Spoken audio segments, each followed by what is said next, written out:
Hello. Hello. हा ताई, काय करतेस? काही नाही, जस्ट आवरून बसले. बोल ना. बसलीस? बरं ऐक, बसू नकोस, आज आपल्याला भेटायचंय. आणि कुठे भेटायचंय असं अचानक? काहीतरी अर्जंट काम आहे, त्यामुळे तू लवकर ये. मी निघालीये आवरून आता. बरं बरं, ठीक आहे, येते. हा ठीक आहे. हा आपल्या नेहमीच्याच ठिकाणी भेट. अरे यार, किती टाइम झालाय, कधी यायची ताई?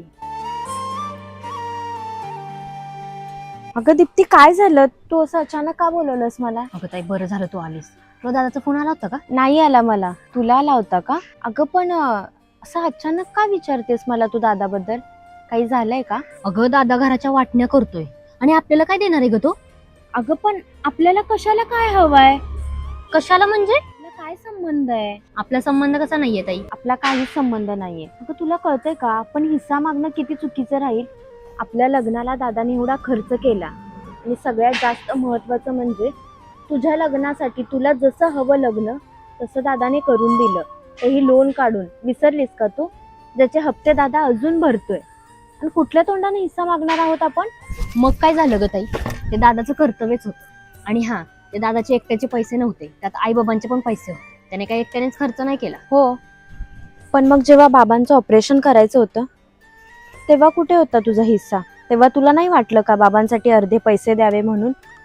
तेव्हा तर तू फोन पण उचलला नाहीस. आणि आईला पॅरालिसिस झाला तेव्हा दादाकडे साधे पैसे सुद्धा नव्हते आईला हॉस्पिटलमध्ये नेण्यासाठी. पण दादाने ऍडजस्टमेंट करून आईवर ट्रीटमेंट केलीस ना? तिला नेलं हॉस्पिटलमध्ये. तेव्हा तुला नाही का वाटलं थोडासा हिस्सा आपण पण द्यावा? आणि काय वरतोंड करून बोलतेस ग तू? तुला हिस्सा हवाय? हो ताई, मला मान्य आहे, पण आपला सुद्धा हक्क आहेच तेवढा त्या घरावरती आणि आपल्याला हिस्सा मिळायलाच पाहिजे. हो, मग जेव्हा दादाची नोकरी गेली तेव्हा तुला वाटलं नाही का ग की आपल्या आई बाबांना स्वतःकडे न्यावं, त्यांची जबाबदारी घ्यावी? तेव्हा तुला वाटलं नाही का की आपण पण त्यांना थोडी मदत करावी? हे बघ ताई, तू मला जास्त बोलू नकोस. आणि तू तरी कुठं नेलं होतंस ग आई बाबांना सांभाळायला?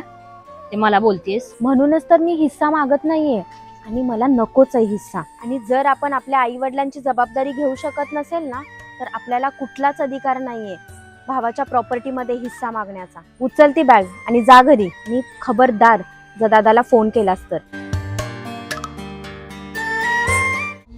धागे उरले मागे उसासे सुन्या काळजाचे.